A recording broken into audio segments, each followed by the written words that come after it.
mic. Rock Hill, is such a pleasure and an honor to be back here at Clinton College. I was fortunate enough to be the keynote speaker at this college. And it is such a pleasure to be here on a campus that is rooted in a tradition. This college is about 125 years old, and it was founded by folks who had a dream, who understood that education was the pathway to freedom. And we all are excited about being here. I want to hold up here for Rock Hill. I know all of you understand the history of this community, but this book right here, No Fear for Freedom. And I want to thank the good Dr. Kimberly and Mr. McLeod, who I believe is in this audience today. I want to thank this community so much for standing up and doing what is right. And in that same way that the Friendship 9 did the right thing, we have an obligation to continue to build on doing the right thing. No fear for freedom. No fear for freedom. And that really is what the campaign of Senator Bernie Sanders is all about. No fear for freedom. The freedom to live a good life. The freedom to have health care. The freedom to not be saddled with debt. The freedom to have peace of mind. The freedom to have opportunity. The freedom to have a good life. And we can do this in the wealthiest country on the face of the earth, sisters and brothers. We can do this. So I want you, if you will, Rock Hill, to raise one hand for yourself and one hand for somebody else. I need you to participate with me, sisters and brothers. One hand for yourself and one hand for somebody else. And with these hands, we will have Medicare for all. With these hands, we will have college for all. With these hands, women will be able to control their bodies. With these hands, we will get our whole damn dollar, ladies. With these hands, we will take care of Mother Earth. With these hands, we will take care of our elderly. With these hands, we will ensure fair, humane immigration reform. With these hands, we will overhaul a racist criminal justice system. And with these hands, we will dream big dreams. And with these hands, we will elect Senator Bernie Sanders, the next president of the United States of America.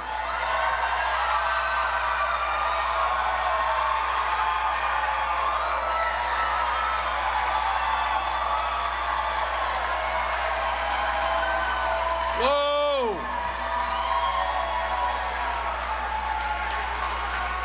Rock Hill, thank you.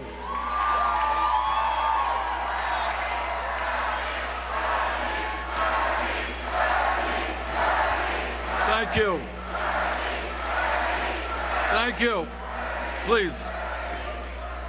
It does sound like Rock Hill, South Carolina is ready for a political revolution, and I thank you all.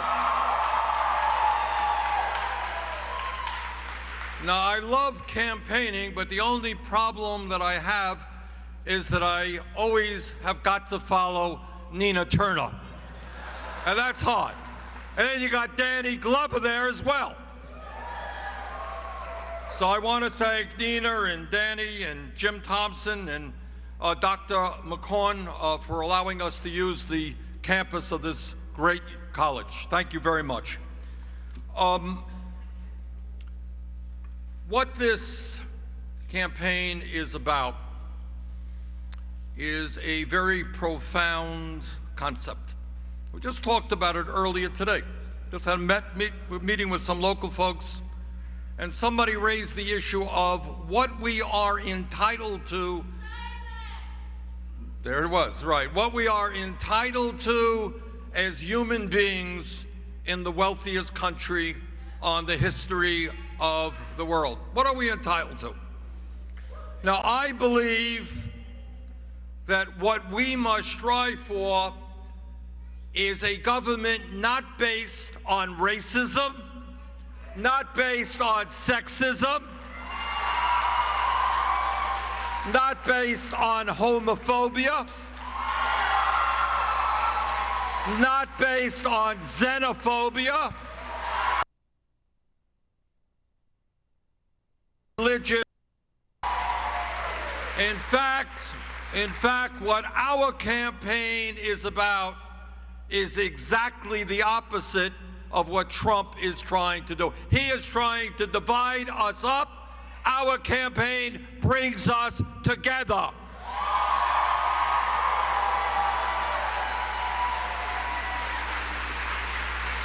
And it brings us together, black and white and Latino, Native American, Asian American. It brings us together in the struggle for economic justice, for social justice, for racial justice, and for environmental justice.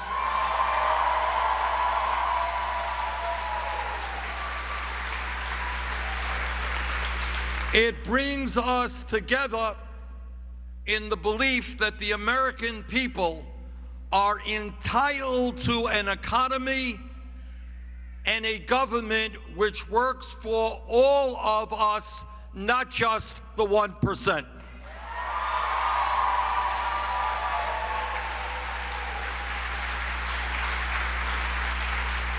Now, this campaign is asking you to think big, not small.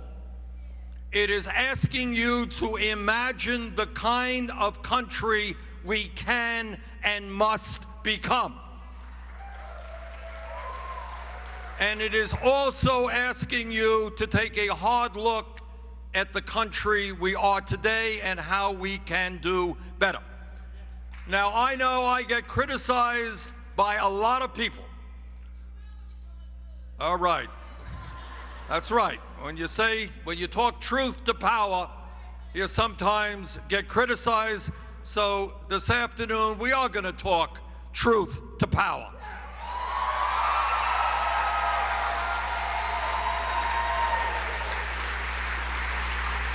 And we're going to ask ourselves a few questions. We're going to ask ourselves whether it is moral and whether it is right that in America today, 3 people own more wealth than the bottom half of America. Whether it is appropriate that the top 1% owns more wealth than the bottom 92%. Whether it is good economics when 49% of all new income goes to the top 1%. Now, we raise those questions because most candidates, most members of Congress, and the media does not talk about that.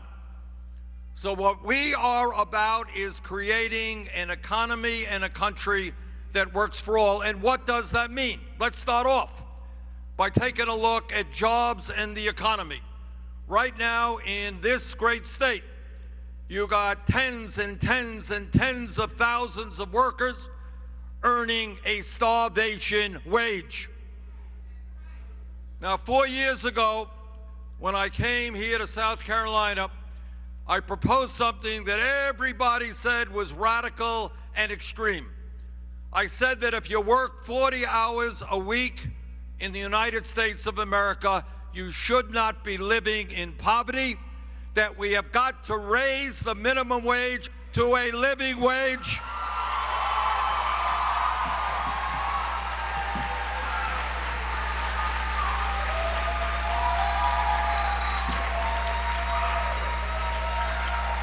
And that living wage is at least $15 an hour.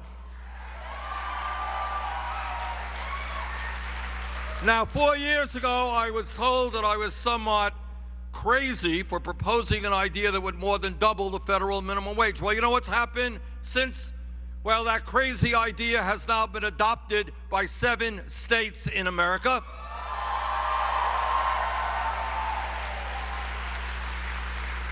And unless I am very mistaken, and I am not, the U.S. House of Representatives is going to vote for a $15 an hour minimum wage in the next several weeks.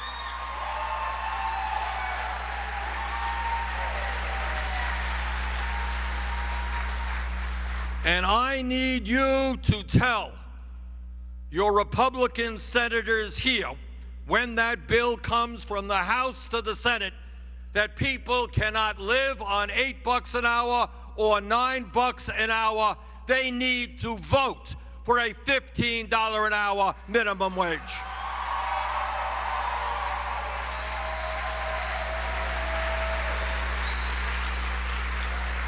And when we talk about raising wages, we're going to end the absurdity of women in America making 80 cents on the dollar compared to men. Equal pay for equal work.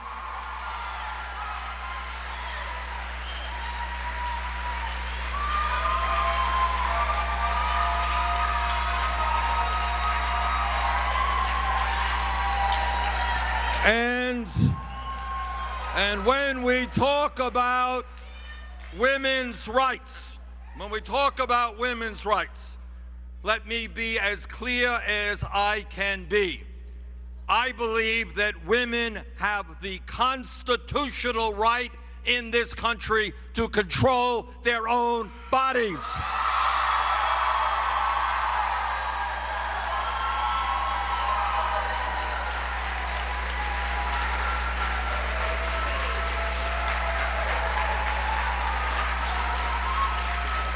And I pledge to you that I will never nominate anybody to the U.S. Supreme Court who is not 100% in favor of defending Roe v. Wade.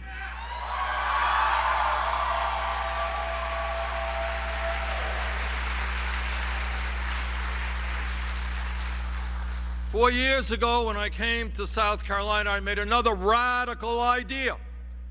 I said, maybe in the United States we should do what every other major country on earth does and guarantee health care as a right to all people.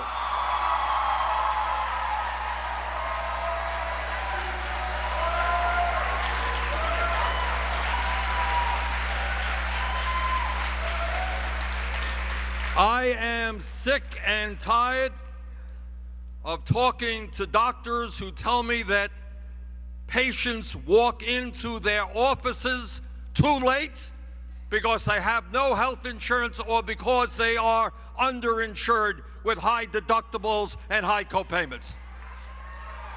The function of a rational health care system is to provide quality care to all in a cost-effective way, not to make billions in profits for the insurance companies.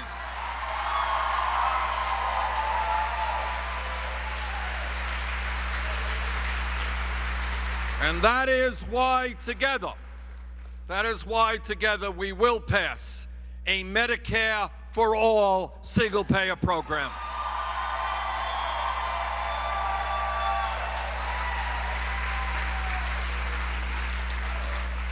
And when we talk about a dysfunctional healthcare system, it means that we are going to take on the pharmaceutical industry.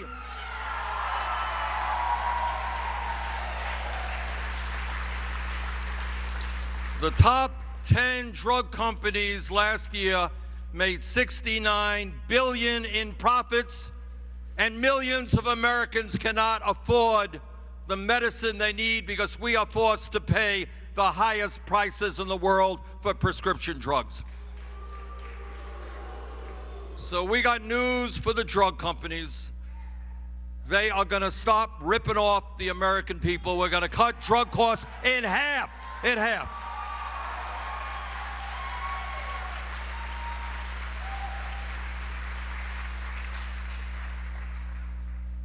We live in a competitive global economy, and all of you know that to make it into the middle class, by and large, people need a good quality higher education, like the education people are getting here at Clinton College.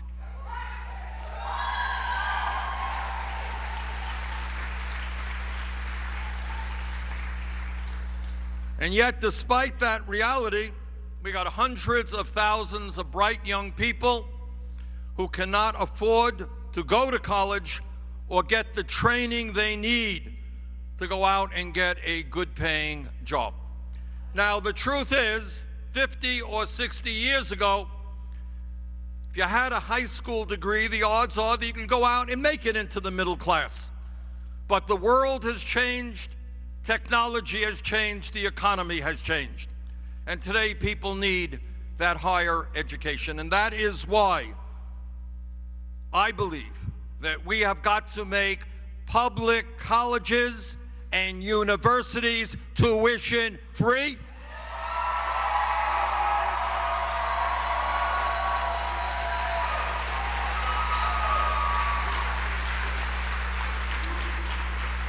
Not a radical idea.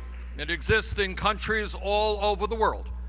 And in addition to that, we have got to very, very substantially reduce the burden of student debt on our people.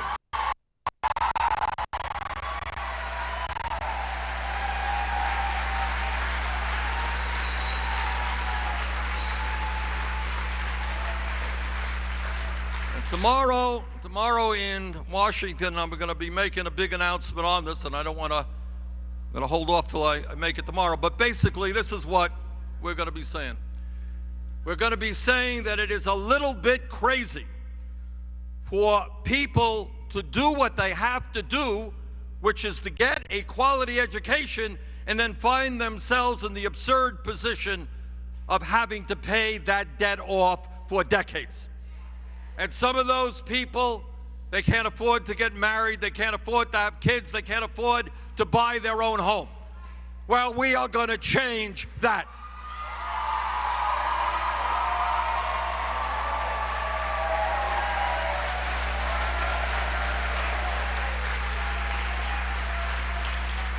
Now, some of you may remember that 10 years ago, against my vote, as it happens, the Congress voted to bail out the crooks on Wall Street. You remember that? They provided $700 billion in federal loans, and in addition, trillions of dollars in zero or very low interest loans. So I think the time is now for Wall Street to repay that obligation to the American people.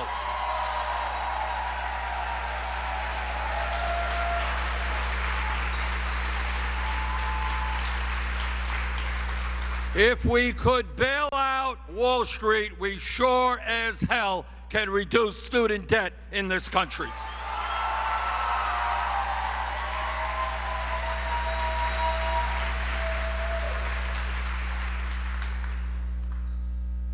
President Trump believes that climate change is a hoax.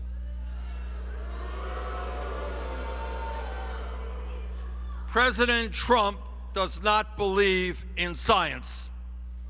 It is time we had somebody in the White House who understands that climate change is not a hoax, but that it is an existential threat to this country.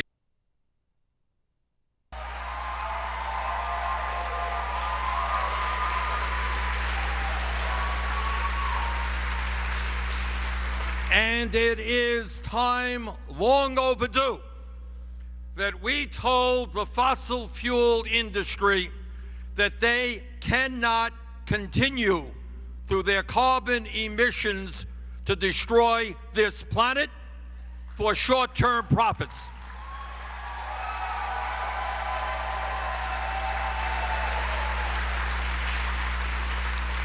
And that is why, together, we are going to transform our energy system away from fossil fuel to energy efficiency and sustainable energies.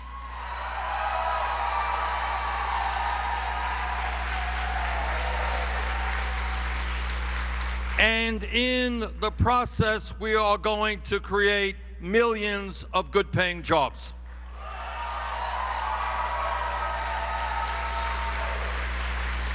You have a lot of sunshine here in South Carolina, and it's time that this state and the rest of this country use that sunshine to create energy.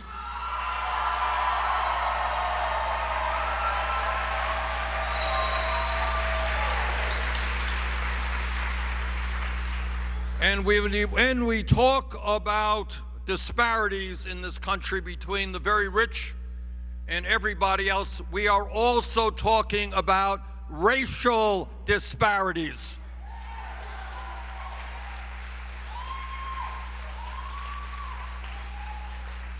And that means we end the absurdity of white families now owning 10 times more wealth than the average black family.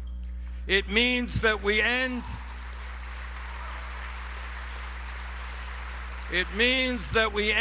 the disparity in health care, where the infant mortality rate in the black community is 2.5 times higher than in the white community.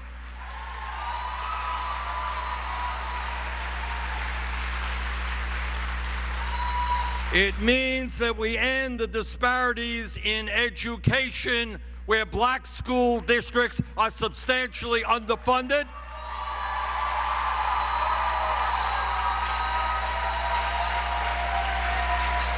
It means that we end the disparity in financial services, where small black businesses can't get the loans that they need.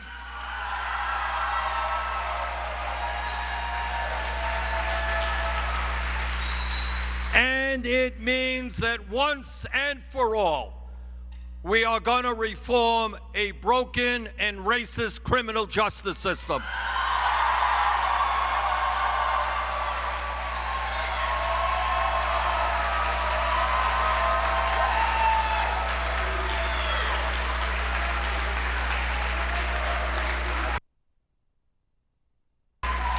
Today, I want you all to hear this, but today in America, we have more people in jail, about 2 million people, more people in jail than any other country on earth, including China, 4 times our size. We are spending about $80 billion at the local, state, and federal level locking up fellow Americans. Now, I happen to believe that it makes more sense to use some of that $80 billion to invest in our young people, in jobs for these kids, and in education.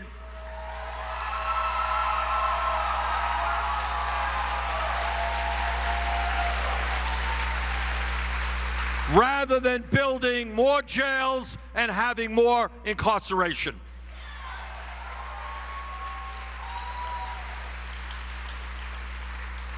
It costs more money to send somebody to jail than to send them to the University of South Carolina.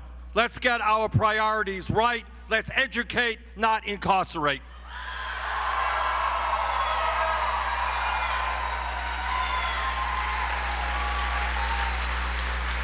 And when we talk about education, we're also talking about a very significant increase in funding for HBCUs.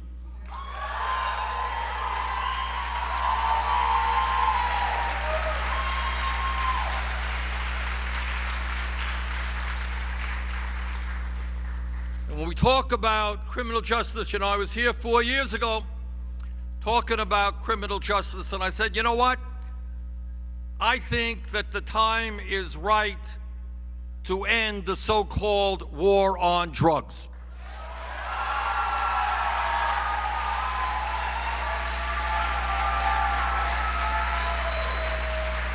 Well, 4 years ago, that seemed like a radical idea, not so radical today. State after state after state is either decriminalizing or legalizing the possession of marijuana.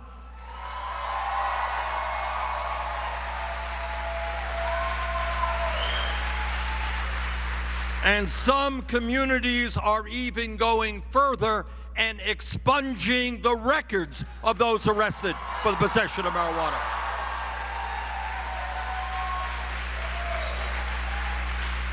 So when I talk about criminal justice reform, we are talking about also ending cash bail in this country. Right now, quite unbelievable, hundreds of thousands of fellow Americans are in jail today, and their crime is they are poor. They haven't been convicted of anything. They can't afford bail. That is absurd. We're going to end that practice.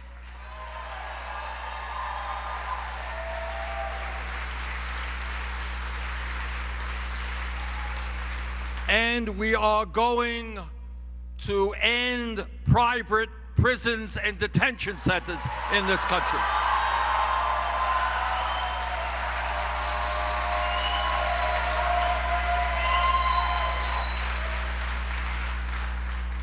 And when we talk about reform, we should be aware that as we speak, millions of people in this country are living in terrible, terrible fear.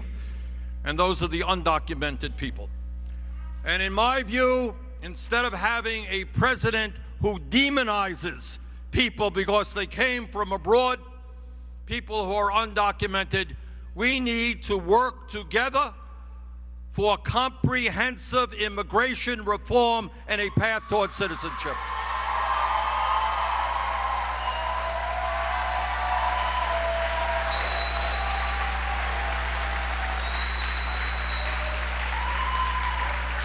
We need to provide immediate legal status to the 1.8 million young people eligible for the DACA program. And we need a humane border policy, not a policy that tears babies from the arms of their mothers.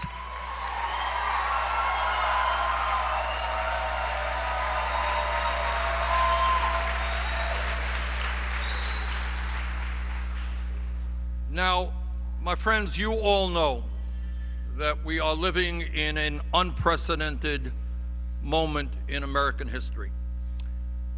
And the results of this election will very clearly determine the future of America. Now, one choice that we have is moving this country further and further into oligarchy, where a handful of billionaires exert unbelievable power over the economic and political life of this country. That is one direction we can go. Or the other direction that we can go is to create a vibrant democracy where we are not suppressing the vote,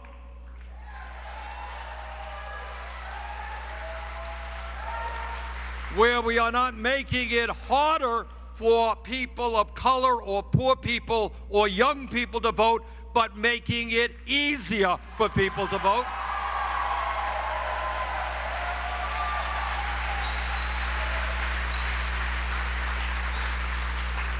And where we can create an economy that is based on justice that works for all of us. Those are the choices that we face. Now, when I announced for president, what I said, and it was not an easy decision, I should tell you, because when you run for president nowadays, you get attacked by everybody and your family gets attacked. But, you know, we decided to run for two reasons. Number one, I happen to believe that I am the strongest candidate to defeat the worst president in the history of this country.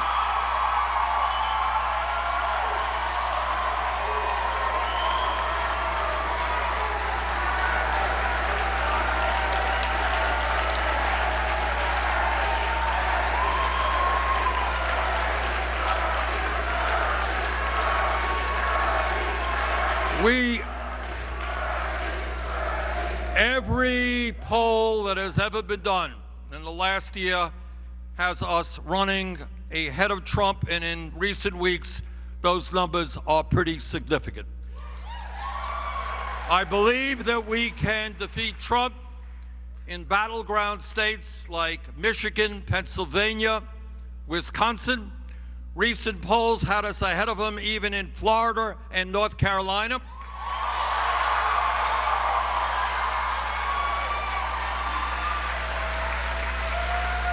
And you know what I think?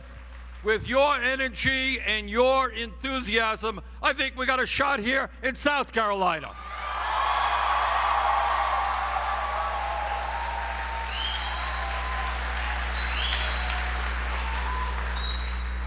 So the first reason that my wife and I decided that we should do this is because we have a moral imperative to defeat the worst president in the modern history of America. But there's a second reason.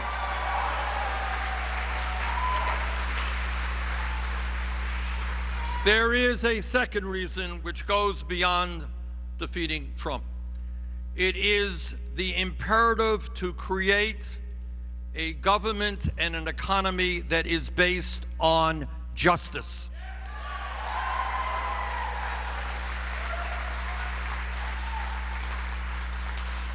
A government that is based on honesty, not lies.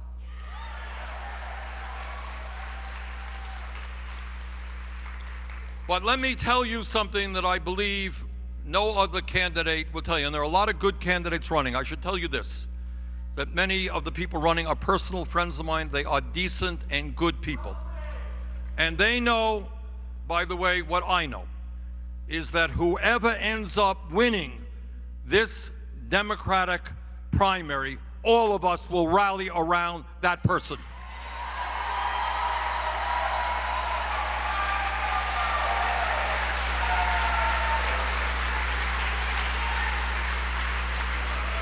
And what I have said before, I certainly hope that person is me. But if it is not, I will do everything I can to support that candidate and defeat Trump. But the second reason, so the first reason that I'm in this is to make sure that Trump is defeated, but the second reason is equally important. So obviously I am here in South Carolina to ask for your support to win the Democratic primary here. I am asking for your support to win the Democratic nomination. I am asking your support, if nominated, to defeat Trump. But I am asking something more of you. I'm asking something more of you, and I think maybe that distinguishes our campaign from other campaigns. The message of our campaign, as you may have seen, is us, not me. Us, not me. And what that means is, I think, two things. I think it means that we are all, as Americans, in this together. My job is to worry about you and your family. Your job is to worry about me and my family. That is what being an American is about.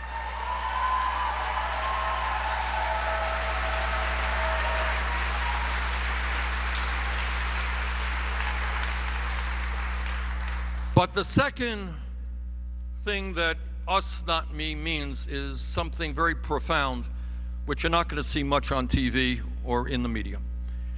And that is that for 45, 50 years, the American people have seen politicians giving great speeches, sincere speeches, honest speeches. They have seen party platforms that have been good and strong. They've seen strong legislation being passed. But today, the average American worker is earning, in real inflation accounted for dollars, exactly what he or she earned 45 years ago. So after all of the speeches, after all of the great technology that we have seen, after all of the worker productivity, which means the average worker is producing much, much more than he or she did 20 years ago, the average person is no better off in real dollars. Second of all, in the last 30 years, listen to this, According to Federal Reserve data, the top 1% have seen a $21 trillion increase in their wealth. The bottom 50% of our people have seen a $900 billion decline in their wealth. Now, why does that happen? How does it happen? And what we have got to begin to deal with is where the real power in this country rests. All right?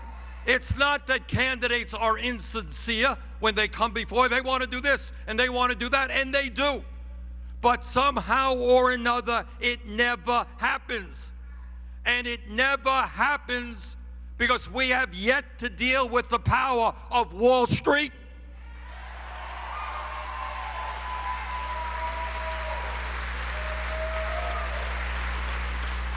The 6 largest banks in America have assets equivalent to 54% of the GDP in America. They control the flow of trillions of dollars. They determine whether factories stay in the US or go to China. They determine whether workers earn a living wage or a starvation wage. We are not going to have progress in this country until we have the courage to deal with Wall Street, but it is not just Wall Street.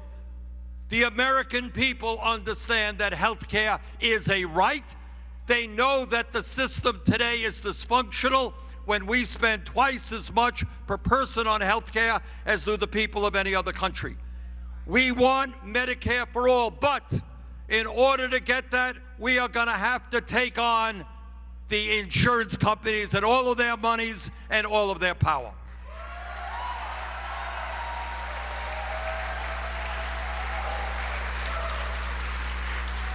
The American people are disgusted at the high cost of prescription drugs. Everybody knows that we've got to lower the cost of medicine. But in order to do that, you can't just give a speech. You got to have the guts to tell the pharmaceutical industry, you are going to stop your greed. We are going to substantially lower prescription drug costs.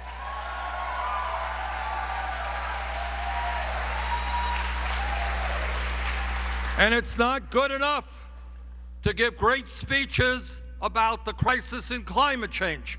We all know that that's real, but what we have got to do is have the courage to take on the billionaires who own the fossil fuel industry.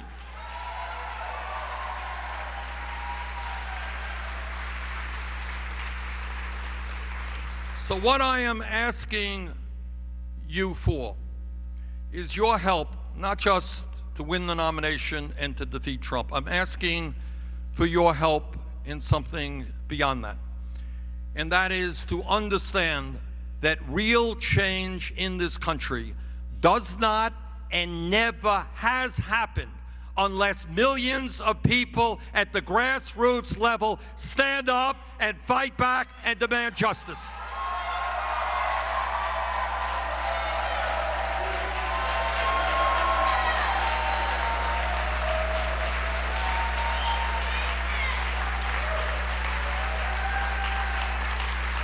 That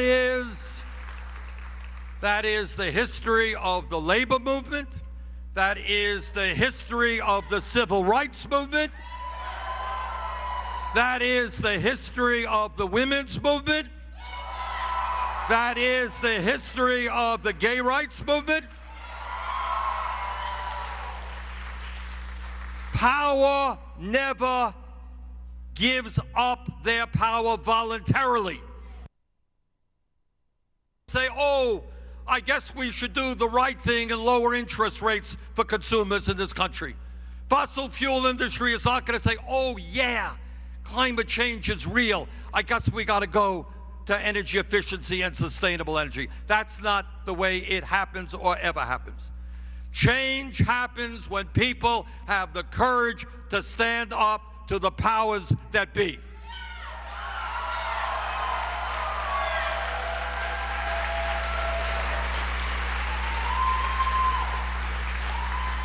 So today, I am asking your help, not just to win this thing, but to understand that the only way we bring about real change is when we work together, when tens of millions of people demand justice. So we have the opportunity in this election not only to defeat the worst president in the modern history of this country, but to transform our nation and to become the kind of people we know we can become. Thank you.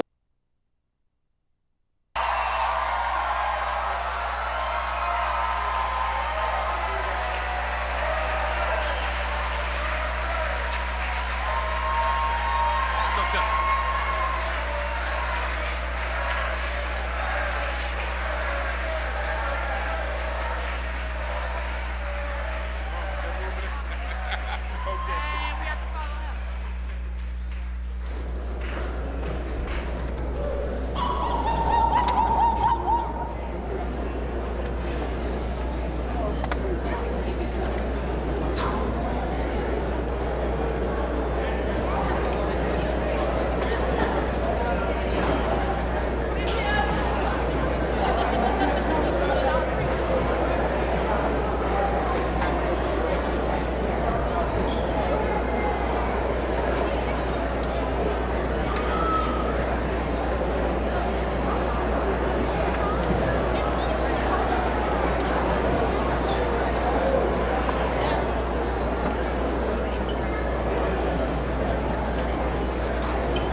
Yes, sir. All right, get online.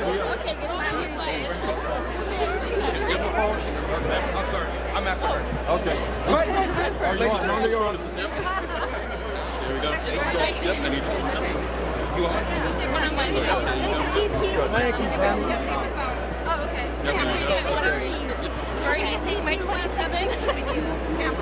Thank you, Bernie. The 46th president, Bernie Sanders. Thank you, Bernie.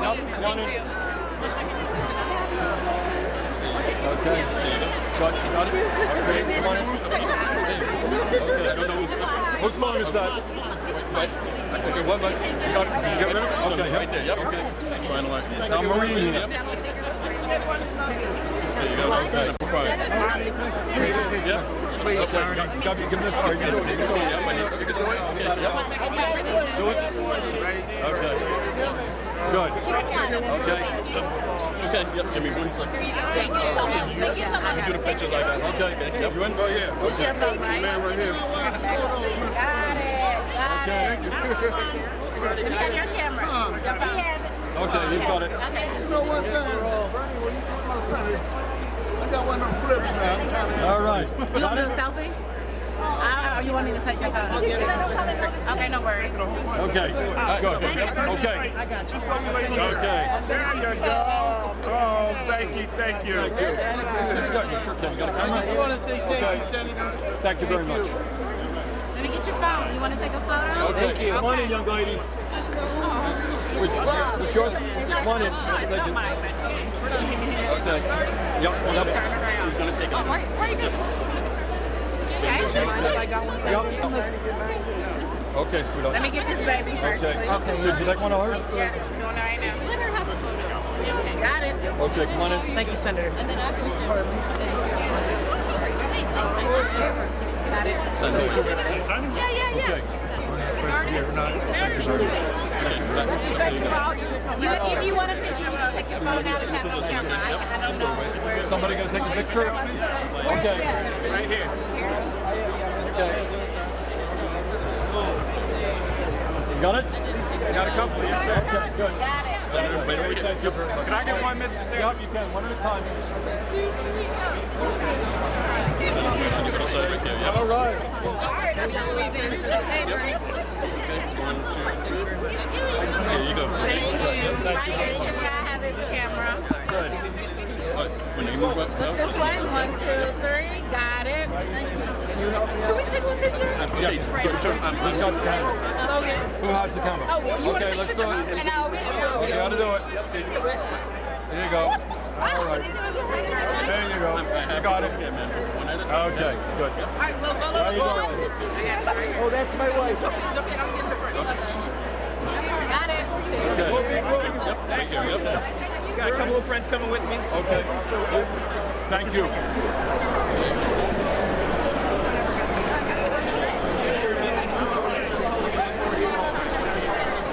Thank you so much. 2 minutes.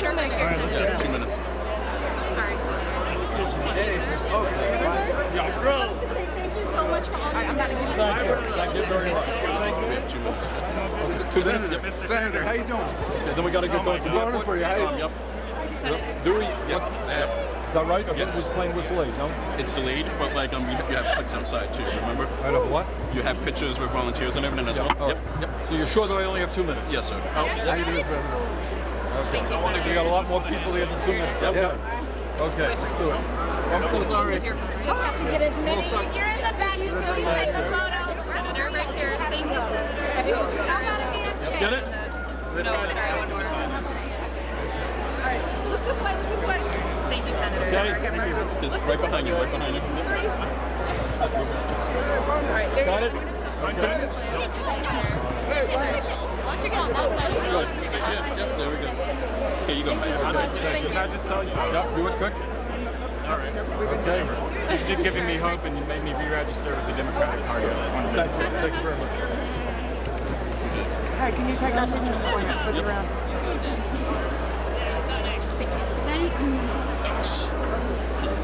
Could you turn it around? Yeah, We keep can't it around. figure it. Oh man, it must be really hot in here. Yeah, it is. Yep. Moving. I wish we could just leave me alone sometimes. No, it's all right. Thank you. Handshake. Okay. Okay, got it? It's like, coming out. Please pay in this way. That'd be great. Just gotta open it up. There you go. Open it up for him. Don't make him open up the pen. Okay. Thank you so much, Senator Sanders. Okay, thank you very much. You got me into politics, sir. Good. Thank you. All right. Yep. Let us out. Let us out. Okay. Thank you, man. Oh, goodness, sorry. Okay. Thank you. Thank you so much. Okay. Thank you for all of your work. Senator. Thank you. Thank you so Good. much. Hi Hi. there. Do you mind taking a picture? Yep, thank you. Yes, please. very much. There we go. You're gonna go this way. Yep. Yep. Thank you. Thank you, very Senator. much. Best of luck. Okay, hi. I know it's hot. Can I just have a hug? Thank you so much. I gotta get a picture with you. Okay. Actually, yeah, that's right. You got it. Okay. Thank Okay. you. Just real quick, sir. Yeah. Like if I can get her. Okay. Thank you. Right here. These Yep. two. All right. Perfect. Going down. Yep. Here you go. Okay. Thank you for all you do. Thank you. Get a selfie with you? Yeah. Okay. So you could. Okay. Yep. Just move right next to him. Okay. Thank you All very right, I much. think we gotta get moving. All right, we're gonna have to get moving, guys. Listen, thank you all very much.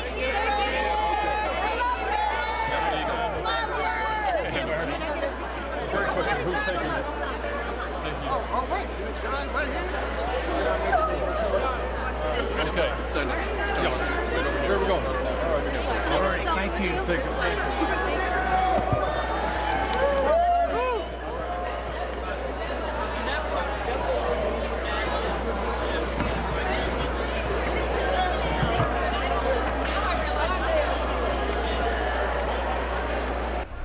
Senator Sanders has been campaigning in South Carolina over the last couple of days, along with a number of other Democratic presidential hopefuls.